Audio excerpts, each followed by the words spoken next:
The spring and early summer of 1940 proved to be a very eventful few months in the history of the Second World War, which until this point had seen acts of Nazi aggression followed by periods of watching and waiting on the part of Great Britain and the Allies.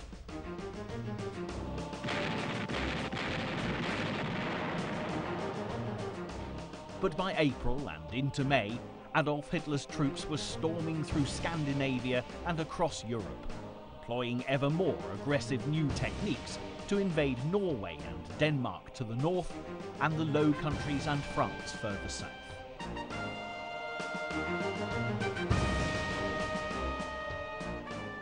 It was at this point in the war, 6 months after the Nazis had invaded Poland, that Allied soldiers were finally sent fully into battle. And as the struggle became progressively more brutal, there could be no clearer indication that the phony war had come to an end and Europe was now in the full throes of bloody conflict.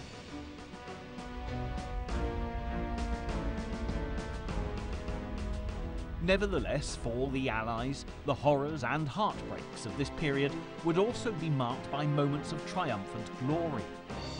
Thousands of Allied troops were rescued from the beaches of Dunkirk in northern France, while Nazi troops edged ever closer as the German planes of Göring's Luftwaffe screamed overhead.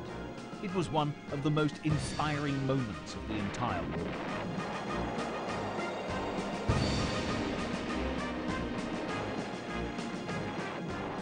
While Hitler's armies stormed across the continent, this extraordinary event gave the people of the occupied nations a glimmer of hope. And for the British, there could have been no better boost to morale.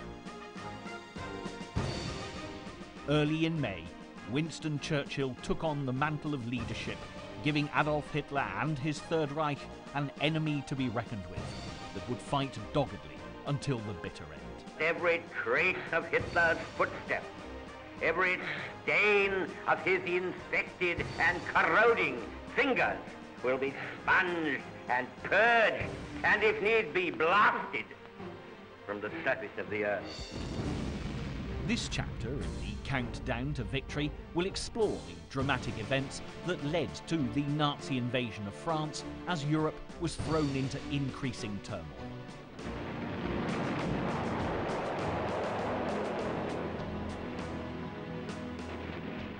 With breathtaking footage of the Dunkirk evacuation, you'll see for yourself one of the major turning points of the Second World War, when, for the first time since September 1939, Adolf Hitler's plans were thwarted. The importance of this event cannot be underestimated, for it was during this period that the spirit of Dunkirk was forged from the fires of despair. And it was this spirit that would ultimately save Britain from the icy grasp of the Third Reich and change the course of history. The 2 years leading up to 1940 had seen many dramatic changes on the European continent as the leader of Nazi Germany, Adolf Hitler, continued to promote increasingly aggressive policies. In his aim to expand the borders of his country and create a thriving Third Reich, he had annexed Austria and invaded Sudetenland in Czechoslovakia in 1938. Although the British Prime Minister at this time, Neville Chamberlain, had tried to promote peace, putting pressure on Prague to make concessions to Hitler after flying for talks with the Führer in Germany, it soon became all too clear that the Nazi leader could not be trusted. The Munich Agreement was signed on September 30th, 1938, between Hitler, the French Premier Daladier, Chamberlain and Mussolini, as Hitler gave his word that his invasion plans would now be halted if he could keep the land he now occupied. Chamberlain believed that this would end the threat of war, but to the despair of Allied politicians, Hitler reneged on the deal within 6 months, and in March 1939, the Nazis stormed into Czechoslovakia. The 2 decades of peace that the world had enjoyed since the end of the First World War in November 1918 were rapidly coming to a close.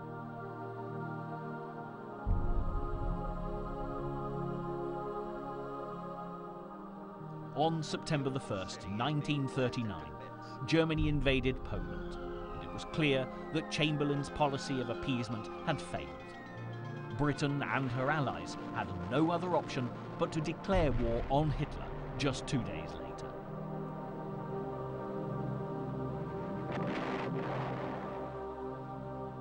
While shelters were built, rationing introduced, and children evacuated, the British public braced themselves for the worst, but despite the hasty preparations for conflict, the first 6 months of war would be relatively uneventful on the home front.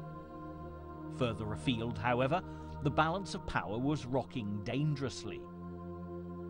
The Soviet army, led by Joseph Stalin, agreed a pact with the Nazi forces and were greedily claiming a share of Poland, with terrible consequences for the Polish people, as towns and cities were attacked, resulting in thousands of civilian as well as military casualties. By November 1939, the Soviets struck out again, this time targeting Finland. And although the Finns fought bravely and held off the Red Army for months, by 1940 they were forced into surrendering precious land and resources to Stalin.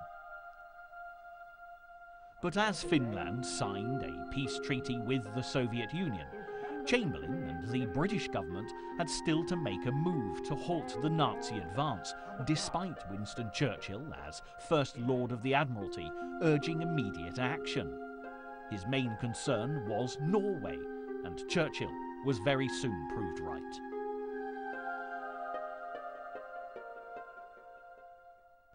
In April 1940, all eyes were fixed upon Scandinavia, which was of great strategic value for both the Allied forces and Hitler's axes of evil. The Kingdom of Norway was especially important to the Nazi war machine, as 90% of Swedish iron ore was being shipped to Germany through the Norwegian port of Narvik. The western ports of the nation were also of great value to the Nazis, offering the potential for creating strategic bases to launch U-boat attacks from the North Sea and the Atlantic. This point had been picked up on by the head of the German Navy, Grand Admiral Ryder. Recognizing the importance of Norway early on, he'd argued for the country's occupation just after the outbreak of the war in the autumn of 1939, and by spring, Germany had made this an objective. Meanwhile, back in Britain, Chamberlain and the government were still trying to avert war at any cost. Churchill was becoming even more frustrated at there being no attempt made to prevent Norway from falling into Nazi hands. Every suggestion Churchill made to support Britain's Nordic neighbours was outvoted by Chamberlain's cabinet. And although the Prime Minister's motives were understandable, Hitler was becoming even more dangerous.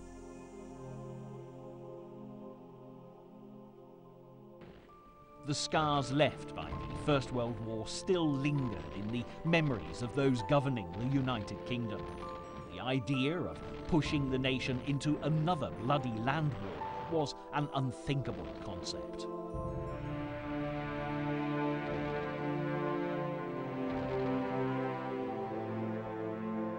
Neville Chamberlain had been elected Prime Minister in 1937, in preference to Churchill and his outspoken concerns about Adolf Hitler's rise to power in Germany. And Chamberlain was committed to peace, following a general policy of appeasement with the Führer, despite Germany's increasing belligerence. It was not because he sympathized with Germany, far from it. In a letter to his sister, he wrote, "On the whole, I hate Germans." But he was very concerned that the nation simply was not ready for war. Alone, Britain lacked the industrial infrastructure and financial strength to win an arms race with Germany. And as America, Britain's traditional ally, presided over by Franklin D. Roosevelt, remained reluctant to become involved in a European war, there were simply insufficient funds to redress the balance. But while the presence of U-boats in the Atlantic became ever more menacing, a sense of foreboding had begun to grow. It was clear that the British government would not be able to watch and wait for much longer. The time for action had come. As pressure mounted, Chamberlain and the Foreign Secretary, Viscount Halifax, approved a plan to occupy the port of Narvik and control the rail link to Sweden.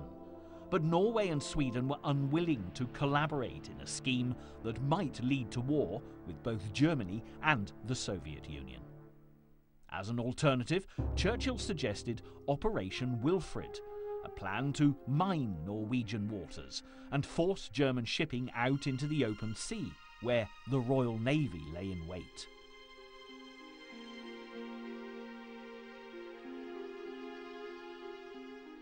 Allied troops could then be sent in to occupy Norway, but the government repeatedly rejected the idea. Churchill's hands were tied, and he could do no more than stand by and watch in horror as events unfolded.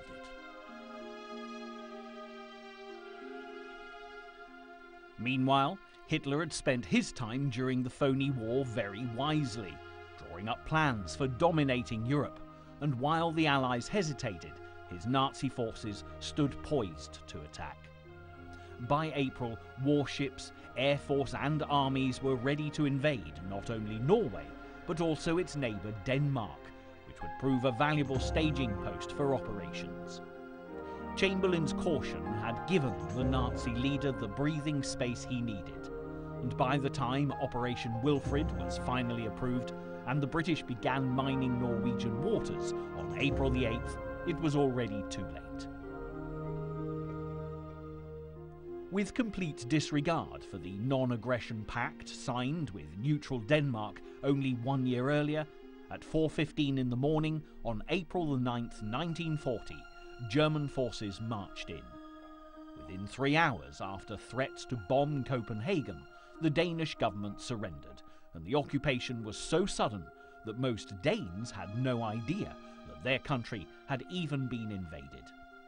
And all the while, Hitler's General Falkenhorst with the 21st Army Corps was already en route to invade Norway. The initial German invasion force, transported by several groups of ships, planned to attack 6 Norwegian ports simultaneously, including Oslo, Narvik and Trondheim. As Norwegian coastal defence ships were torpedoed, German airborne forces parachuted into the country's major cities, carrying out the first paratrooper attack in history.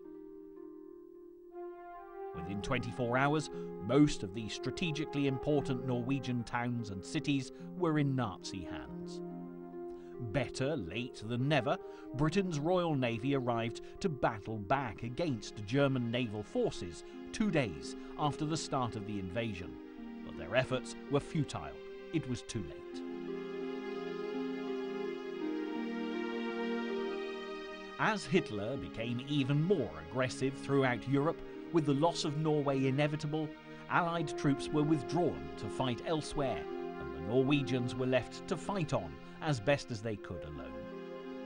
Back in London, emotions were running high after the failure of the British expedition to Norway, especially as Winston Churchill had seen this disaster coming.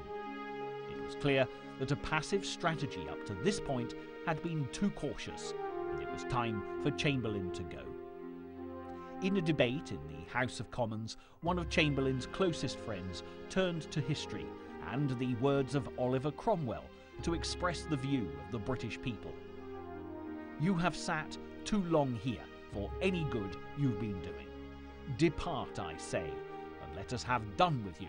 In the name of God, go." With honour and dignity, Chamberlain accepted his fate and resigned. But now an alternative leader had to be found, one who wouldn't be afraid to lead the nation through another world war. The Conservative politician Anthony Eden was one possible candidate, and at just 43 years old, he was considered too young. Another option was Viscount Halifax, a senior Conservative politician, the Foreign Secretary, and Chamberlain's choice as a replacement. But the prospect of running a wartime coalition didn't appeal to the world-weary Halifax.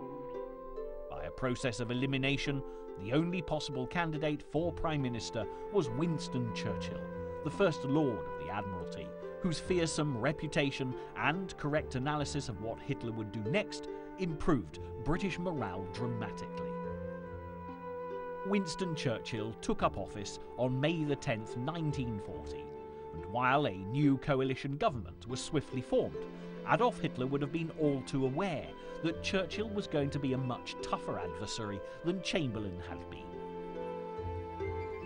The phony war had given Hitler the upper hand without a doubt, and Churchill quickly set to work in order to redress the balance.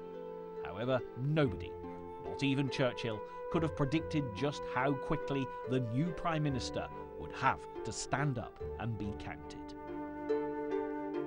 But for the time being, Hitler was working towards the invasion of France, a nation that he'd come to hate after his experiences as a soldier during the First World War. Germany had suffered a humiliating defeat and been forced to surrender to the French army in 1918. After the Treaty of Versailles, the Germans had lost valuable land and resources, and most importantly, their dignity.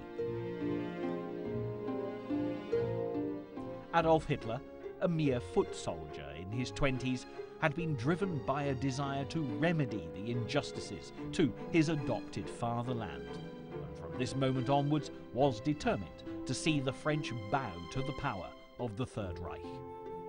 The conquest of France would be the crowning glory in the Nazi domination of Europe. The most brilliant German military minds were now put together to come up with the ultimate attack plan for achieving the occupation of the Low Countries and northern France. Described as Vollgelb, Field Marshal Erich von Manstein devised a highly elaborate operation, which would be later described by Winston Churchill as the sickle cut technique. Using three armies, A, B and C, the Nazis would push into the Low Countries and France, using great military ingenuity to break the Allied line in two, trapping enemy troops on the French beaches at Dunkirk. Army Group B was to be led by Field Marshal Feder von Bock. Their orders were to feign an attack through neutral Belgium and the Netherlands to draw as many Allied troops as possible northwards. Group C had the task of attacking France along the defensive Maginot Line, again keeping Allied troops fully engaged.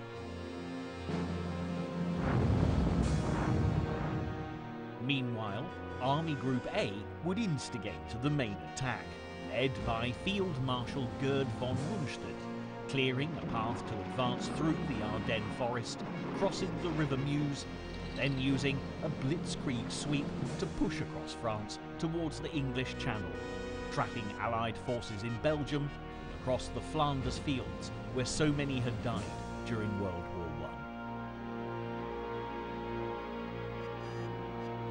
It was an ingenious yet risky plan, but Hitler was so confident of its success that the very evening before the attack he told his staff, "Gentlemen, you are about to witness the most famous victory in history."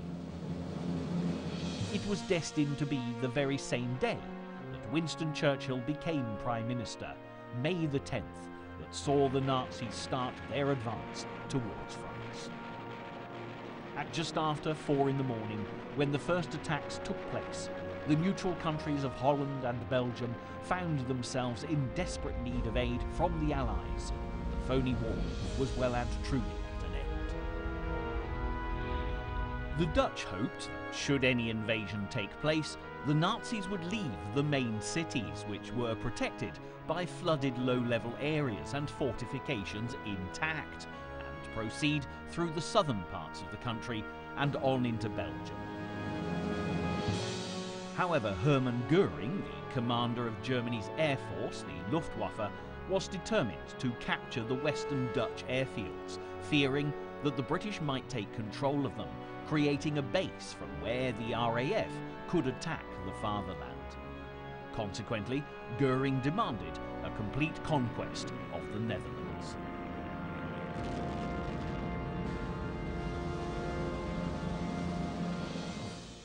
Though poorly armed with artillery, relying on howitzers and machine guns that dated back to the First World War, the Dutch fought bravely and efficiently against the modern tanks and weapons of the German army.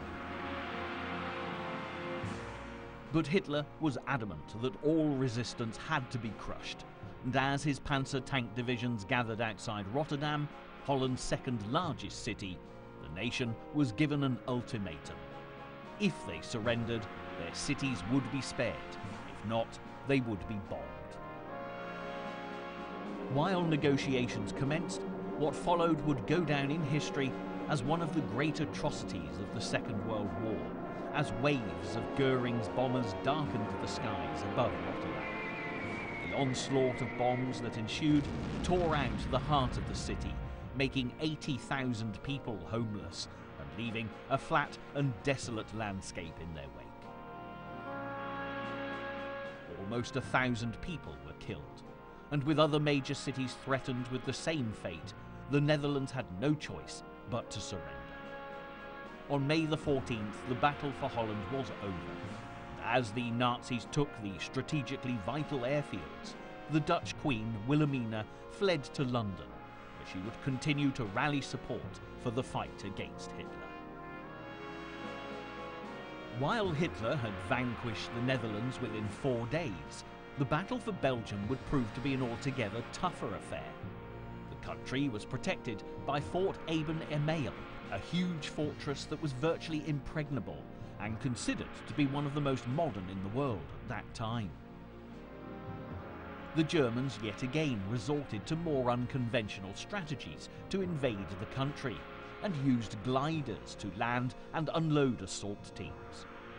Within hours, Nazi paratroopers and panzer tank divisions were occupying Belgium, and their French neighbours, along with the British, were convinced that this was the main attack, just as the Nazi commanders had hoped, and responded by throwing as many Allied troops as possible into the path of the Germans. French and British forces began to move forward to make contact with the Belgian army and create an unbroken line of resistance from the English Channel to the borders of Switzerland. But little did they know that further south, the bulk of the Nazi forces in Group A was steadily advancing through the Ardennes forest unchallenged and about to storm through the Allied lines.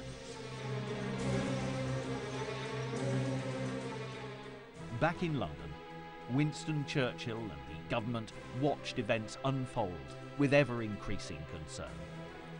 The British Expeditionary Force, more commonly known as the BEF, had been in France since Germany's invasion of Poland in 1939, and after waiting patiently throughout the phony war, battling the bitter cold winter as they built trenches in preparation, these soldiers were now called upon to provide vital reinforcements for the Belgian and French troops.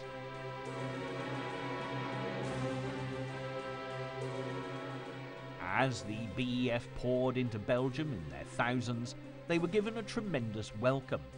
But as Holland fell and the Nazi troops broke through all lines of defence, Churchill could see the difficult fight that lay ahead for the soldiers of the BEF. The situation, however, was graver than the British Prime Minister could possibly have imagined. The Nazi army, pushing through the Ardennes, comprised of divisions led by some of the greatest generals in Germany, most notably Erwin Rommel and Heinz Guderian. The latter was one of the first to develop and advocate the groundbreaking principles of blitzkrieg, which translates into English as lightning strike. This technique was a new revolutionary form of warfare using mechanized forces to pierce a small section of the enemy front before proceeding onwards, without regard for their flanks. Guderian believed that the tank was the decisive weapon of war, stated that in his opinion, if the tanks succeed, then victory follows. Guderian's strategy during the invasion of France would prove a great success, but despite the impressive Nazi maneuvers, the Allies still had many valuable opportunities to thwart the Germans. However, they failed to make the most of the chances that they had, leaving Hitler in the ascendancy as his troops seemed even more invincible as the days went on. While the Germans were making their way across the wild territory of the Ardennes, poor roads did somewhat hinder the progress of the vast armada of Nazi vehicles and troops struggling to make headway on their way to the River Meuse.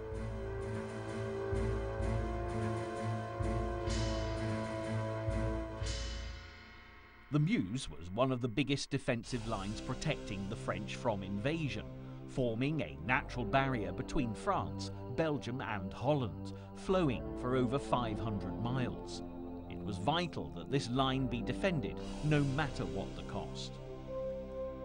As the progress of Nazi troops began to slow, the French commander Maurice Gamelin, now fully aware of Army Group A's advance, had the perfect opportunity to attack by air, but he elected not to do so. Gamelin was reluctant to risk using strategic bombers so close to the German border, and instead ordered reinforcement divisions to the Meuse sector by the comparatively slow means of night trains. The French were convinced that the Nazis wouldn't even attempt to breach the Meuse line to the west of the Ardennes until they had a large infantry and artillery support available. There was little sense of urgency amongst the French commanders, but they believed they had at least until the 20th of May to get reinforcements in place. Underestimating the efficiency of Hitler's offensive was a grave mistake. Just 3 days after invading Belgium, on May the 13th, German forces were already at the Meuse line. As panzer tanks and troops attacked, forging ahead on land, Göring's Luftwaffe roared overhead, bombarding Allied troops, flying almost 4,000 sorties. Bombardment lasted from 8 o'clock in the morning until dusk and was the heaviest the world had ever seen. Morale on the Allied side quickly plunged. Troops began to abandon their posts, while panzer tanks attacked relentlessly, pushing through the first lines of defense and towards the river.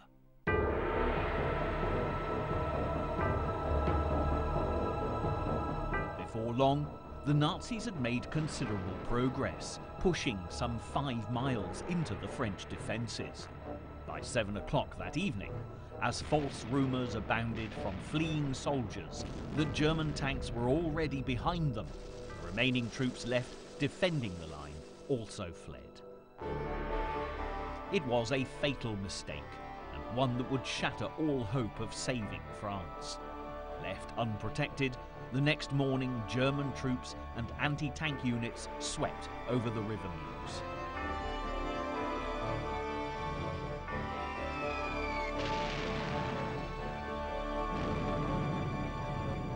Although Allied forces desperately tried to destroy the bridges with air attacks to prevent the Nazi advance, German fighter planes battled ferociously and, along with anti-aircraft guns, shot down around 90 Allied bombers in just one day. The Luftwaffe described the event as the Day of the Fighters.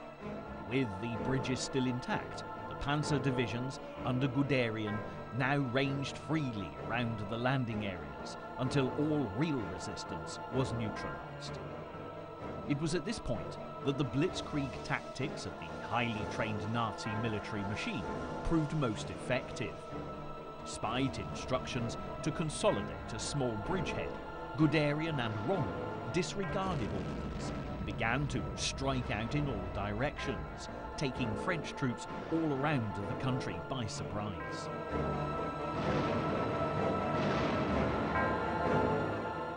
As Rommel's panzers pushed deeper and deeper into France, it became virtually impossible for even German high command to determine their whereabouts. It became known as the Ghost Division. This was blitzkrieg at its most reckless, infuriating many of the Nazi commanders, but the swift progress was undeniable. By the 17th of May, Rommel had taken 10,000 Allied prisoners and had lost only 36 of his own men. In Paris, panic began to set in as the government realised that Allied defences were all too swiftly crumbling to dust. Archives were burnt. French Prime Minister Paul Reynaud telephoned Churchill on May the 15th, declaring, "We have been defeated, we are beaten, we have lost the battle."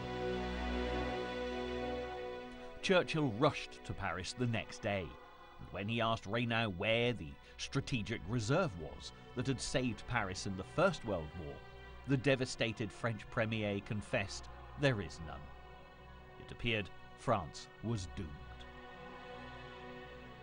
While the government of France was thrown into disarray, a future French leader was beginning to make a name for himself. General Charles de Gaulle hastily assembled forces for a counterattack, and it was one of the few positive successes for the beleaguered nation. But it was not enough to push back the German advance. Nevertheless, despite de Gaulle's inability to save the country, the brave attempt would see him promoted to the position of Brigadier General, and he would become a figurehead for the Free French thereafter. Even when the Third Reich had much of the nation within their grasp, General de Gaulle would continue to inspire the French resistance to fight for freedom from the London base he occupied after fleeing France. While the Germans pushed ever onward, by May the 17th, Rommel and Guderian's forces actually found themselves in a dangerous position. The tanks were low on fuel, the troops were exhausted, and after the quick dash into France, without waiting for support, their flanks were now unprotected. The Nazi advance slowed down completely, giving the French a golden opportunity to attack, but once again they failed to take action. The Panzer Corps were given the luxury of time to repair tanks, eat, sleep, and even shave and take a bath.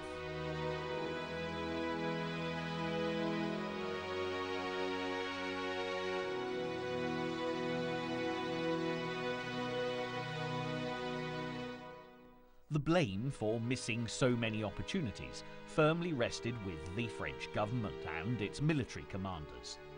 Since the Treaty of Versailles in 1919, following the end of the First World War, the French government hoped that Germany's warmongering days were over.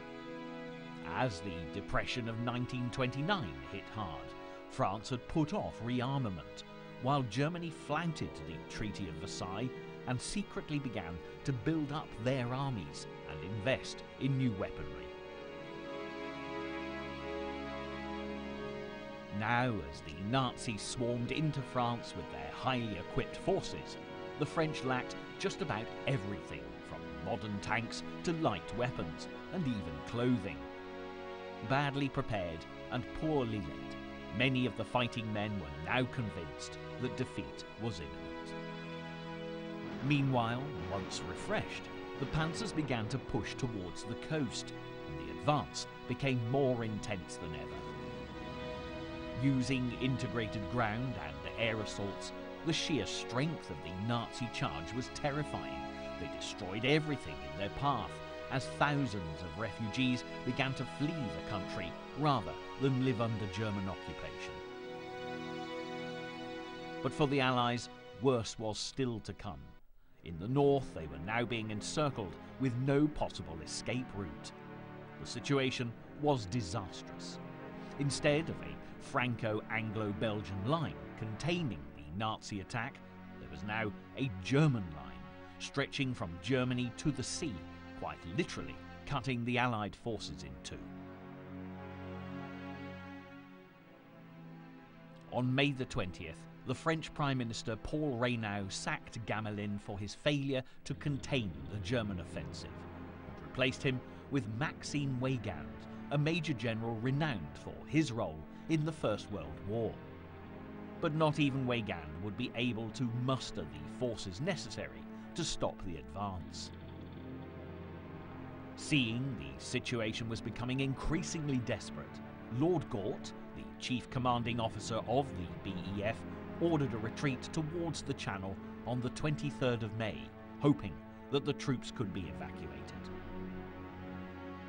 While the Nazis blockaded Calais and Boulogne, Dunkirk, lying just 6 miles from the Belgian border, was now one of the last major ports available to the Allies. British, Belgian and French forces headed for its beaches, but as Guderian's troops advanced, the Allies were being encircled, and before long 300,000 men were trapped with nothing but sea ahead of them and the enemy to the rear. A disaster on an epic scale was now brewing, as Churchill and the British Navy were faced with the stark reality that there simply weren't enough vessels to rescue the number of soldiers steadily increasing on the beaches of Dunkirk. The most they could hope to save would be around 45,000 men, leaving 255,000 active Allied service personnel to the mercy of the Germans. There was, however, just the smallest glimmer of hope. On May the 14th, a message had been broadcast to the British nation requesting that all owners of seaworthy craft that hadn't already been requisitioned for the war effort be registered with the Admiralty. The call for assistance reached owners of yachts, pleasure cruisers, and even fishing boats, and the response was phenomenal.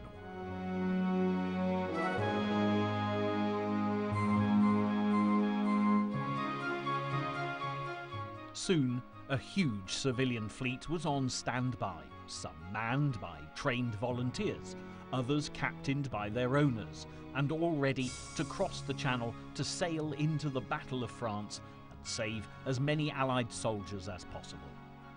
They would become known as the Little Ships of Dunkirk and would play a crucial part in one of the most daring rescue missions in history.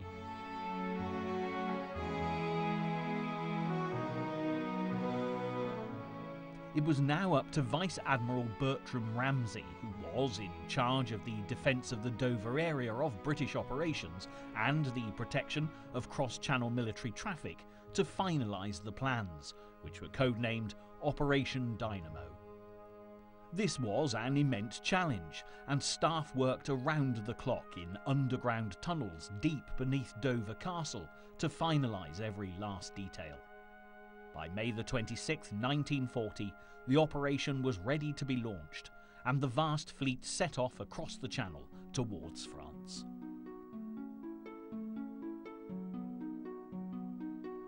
Few knew what to expect with battles raging so close to the French coast, and the Nazi troops swiftly progressing.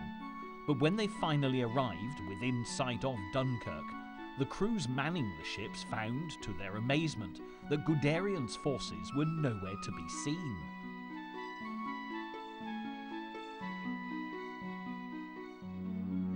As far as the coastline stretched, thousands upon thousands of Allied troops, as yet untouched by the Nazi onslaught, were sitting patiently, waiting for help to come.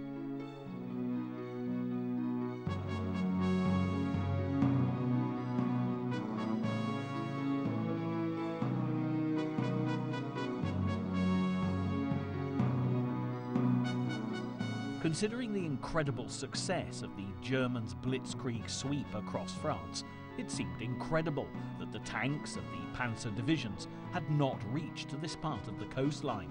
But 2 days earlier, a pivotal moment in the battle for France had taken place. peace.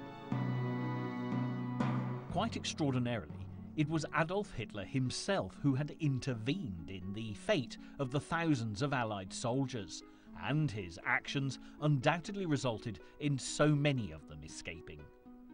While the panzers stood poised to attack the encircled troops, he'd given the order for the tanks to hold their position.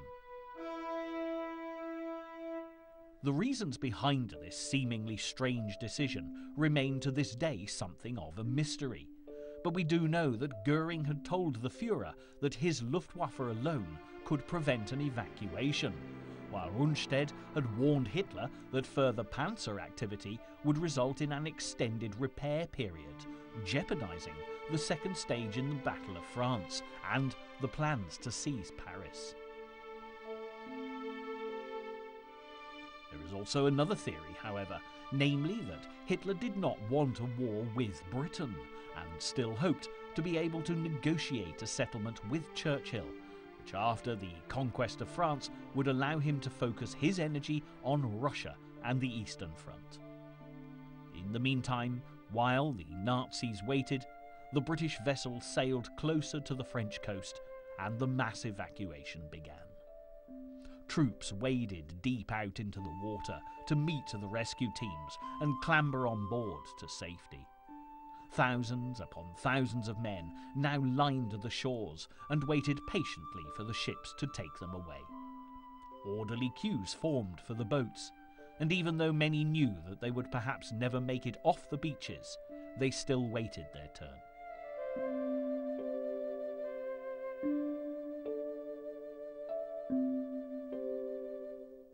The little ships now played their vital part, as one of the main problems Ramsay had to overcome was the fact that the shallow waters around Dunkirk meant that many of the larger naval vessels couldn't be used to get men from the beaches to the ships waiting offshore.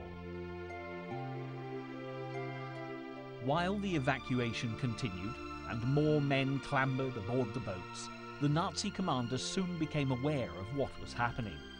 As Hitler realized his terrible mistake in calling off the attack, he ordered a full-scale air and land assault on May the 27th to wipe out the troops and sink the evacuation ships that had come to safety.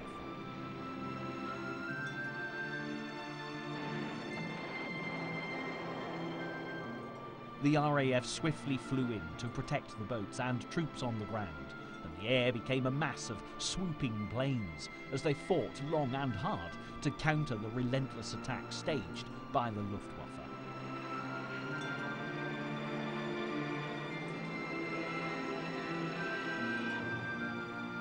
While enemy bombs kept falling from the skies, the role of the British fighter pilots would prove crucial to the success of the mission.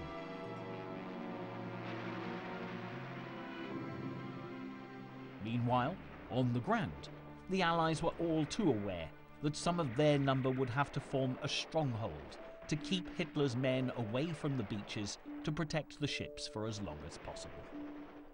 Hundreds would sacrifice their lives so that others could live, willingly obeying the order to fight till the last bullet. To make matters worse, news reached the Allies that on May the 28th, Belgium had surrendered to the Germans, leaving the BEF dangerously exposed. As troops battled on, with Dunkirk under such heavy attack, the evacuation was becoming increasingly difficult, and even with the vast fleet of little ships, there were simply not enough boats. In the first 48 hours of the evacuation, only 8,000 soldiers had been saved from the French beaches alive. Soon Dunkirk was swathed in clouds of black smoke billowing up from the heavy shelling, but despite the Nazis' best efforts to take control, the Allied soldiers protecting the beaches dug in even deeper, keeping the enemy at bay. As news of what was happening reached Britain, more boats joined the rescue mission to try and help. And from yachts and lifeboats to holiday steamers, more and more seaworthy craft began to sail towards the battle-torn coastline. Once the rescued troops had been safely set down on British soil from the first wave of little ships, many of the boats simply turned around and went back to France again to rescue more men. While the German guns continued to fire, on May the 29th, 19,000 soldiers were rescued from the beaches. Morale was now steadily rising amongst the Allied troops in France, and just one day later, as the men coming back to Britain were counted in, the overall number of troops rescued had risen to 47,000. While the mood amongst the British and French improved, the weather also began to play a part in aiding the evacuation. On the fourth day of Operation Dynamo, a thick fog fell and shrouded the channel. It was now virtually impossible for the Luftwaffe to continue the attack, and their planes lay grounded while the Allies struggled towards the ships waiting for them. As the evacuation drew to a close on the 4th of June and the last boat left the shores of France, more than 330,000 men had been saved, and despite the odds stacked so heavily against them, only 2,000 Allied servicemen had been lost on the beaches throughout the entire operation. It was an incredible achievement for the Allies, and even the Nazi commanders were impressed.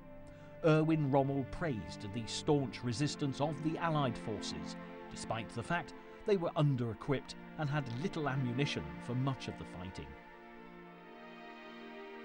For Nazi Germany, however, the failure to swiftly capture Dunkirk and destroy the British Expeditionary Force was one of the biggest mistakes they would make in the Western theatre of war. They may have won the battle for Dunkirk, but the mistakes they'd made would, in the months and years ahead, cost them dear. Back across the Channel, as Allied troops reached the south coast of England, the next phase of the operation was set in motion, as soldiers had to be relocated as quickly as possible. Train stations quickly filled up with the soldiers hoping to get home and see their loved ones before being assigned to new duties. Hundreds of volunteers worked around the clock to ensure that the soldiers were comfortable, and they were welcomed home as returning heroes as the nation showed its gratitude to the men who had survived to fight another day.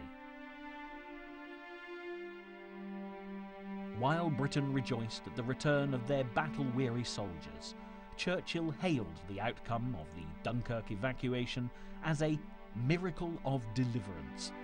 But he also had a warning for the public. We must be very careful not to assign to this deliverance the attributes of a victory.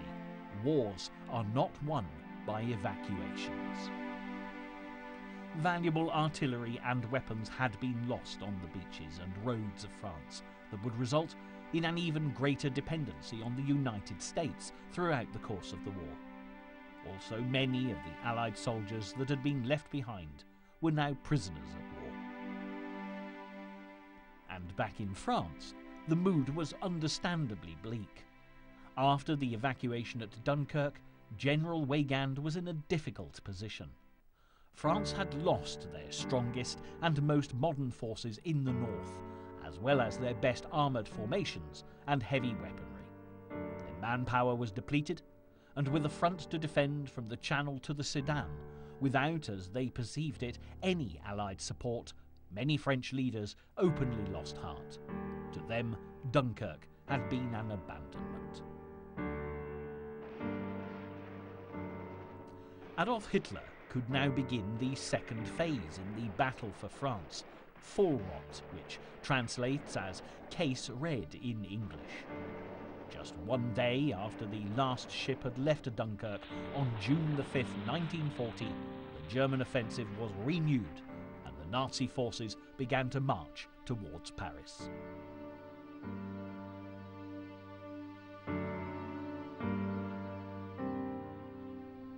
Without the support of the British Air Force, the French air resistance soon collapsed.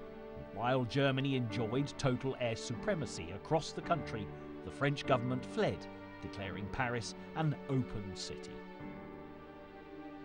On the 14th of June, the Wehrmacht marched into the beautiful French capital, and as a deep dread filled the hearts of the Parisians who witnessed the loss of their city, it was a triumphant moment for Nazi Germany.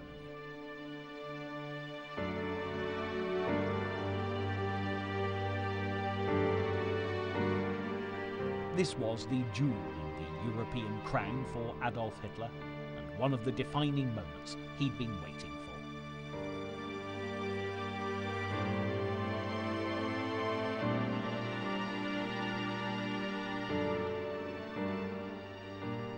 When Paul Reynaud, the Prime Minister, resigned his position, he was succeeded by Marshal Philippe Pétain, who immediately requested an armistice with Germany.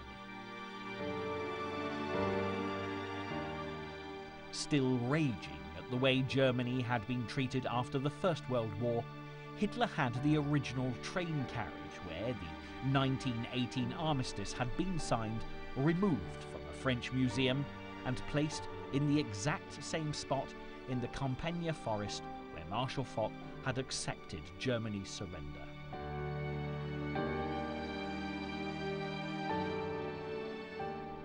On June the 22nd, Hitler sat in the chair where the French commander Foch had completed Germany's humiliation over 2 decades earlier.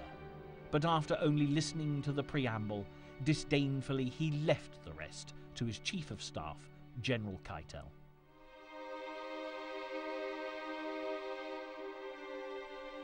France was split into an occupied zone in the north and west and a nominally independent state in the south at Vichy.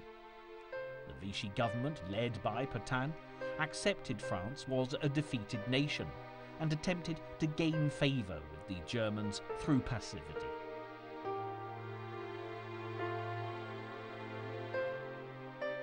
Meanwhile, as Hitler greedily seized French territory, a new player had joined the theatre of war. Benito Mussolini, the leader of fascist Italy, declared war on France and Britain on June the 10th, and would soon put pressure on British troops based in northern Africa. With countries to their east and south swamped by the Nazi enemy, and Stalin's Red Army and Mussolini allied with Hitler, Britain was now in a grave situation. The island nation stood alone. However, Dunkirk had instilled hope into the people of Britain, and after Winston Churchill's miracle of deliverance, every man, woman and child believed that anything was possible. In fact, as it became evident that Britain would be Germany's next target, they even began to believe that Adolf Hitler and his axes of evil could be defeated if they all pulled together. Winston Churchill had instantly made his mark as a great leader, and whether they knew it or not, the triumphant Nazis now had a real fight on their hands. As Churchill declared, "The Battle of France is over. The Battle of Britain is about to begin."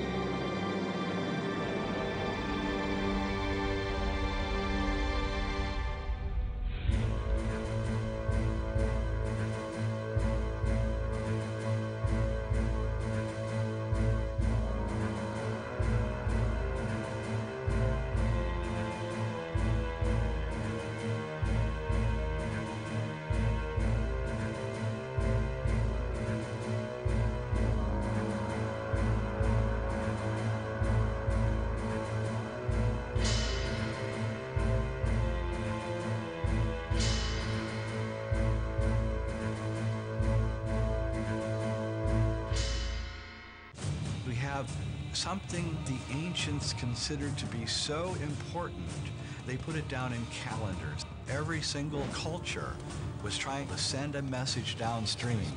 All those things seem to be pointing that something very catastrophic is going to happen. The global economy is collapsing, people are panicking.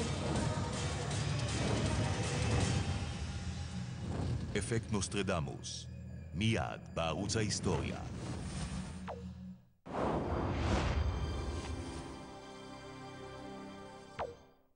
Is society ready to handle invisibility?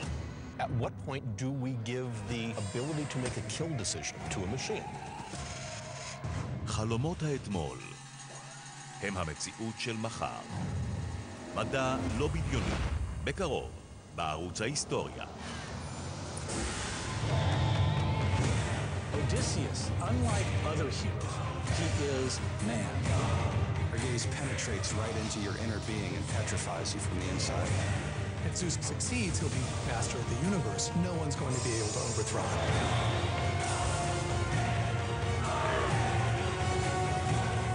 We need to tell stories to make sense of our world. קרבות האלים, סדרה חדשה, שישי, ב-5:10, בערוץ ההיסטוריה.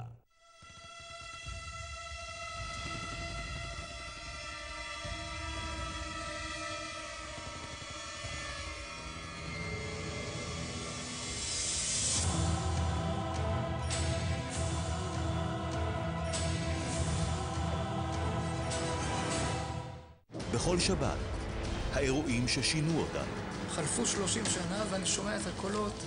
אני שומע אותם כאילו זה עכשיו. האנשים שהשפיעו עלינו. נכון, זו רגע שרות, אבל זה מציל את עם ישראל מהאבדון. ערוץ ההיסטוריה כחול לבן.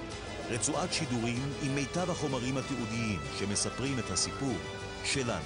אני דווקא הייתי ברונטית. ערוץ ההיסטוריה כחול לבן. בכל שבת בערוץ ההיסטוריה. חדש בקולנוע. I'm probably making a fool of myself. מישל פייזר מזמינה אתכם להתמכר להנאה שבפיתוי. But then again, why not? Life is short. היכנסו לאתר eonline.co.il, ענו על שאלה, ואולי תזכו בסוג כרטיסים לסרט Cherie! Take yourself off and don't let me see you again. Never. Never. שרי, חדש בקולנוע. Now we're going into the Bermuda Triangle. We're bouncing off the scale. I'm getting like the hair on the back of my neck standing up. Are you getting that? There is a burst of non-human generated energy. The fact that we've got this new evidence after all these decades is phenomenal. We're going to change everybody's perception. מסעות מסתוריים, סדרה חדשה, בקרוב בערוץ ההיסטוריה.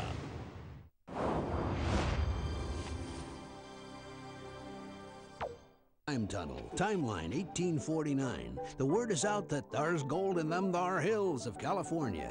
Gold pours into banks eager to make the loans that fuel the Industrial Revolution, while thousands go west in one of the most frantic mass migrations of people in history.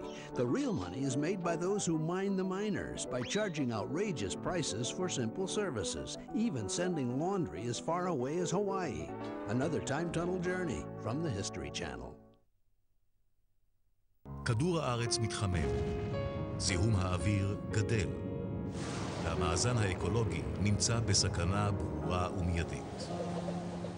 ערוץ ההיסטוריה ברצועה שבועית הבודקת איפה טעינו, וכיצד נוכל לדאוג לעתיד טוב יותר. הריאה הירוקה, רצועה שבועית, כל שישי ב-3:30, בערוץ ההיסטוריה.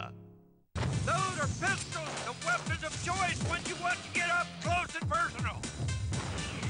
A symbol of the Wild West. Not bad shooting for an old Marine. So holster up. ארלי ארמי יוצא לקרב, סדרה חדשה, ראשון ב-10:10, בערוץ ההיסטוריה.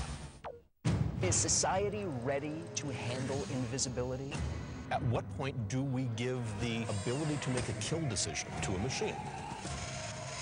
חלומות האתמול הם המציאות של מחר. מדע לא בדיוני, בקרוב.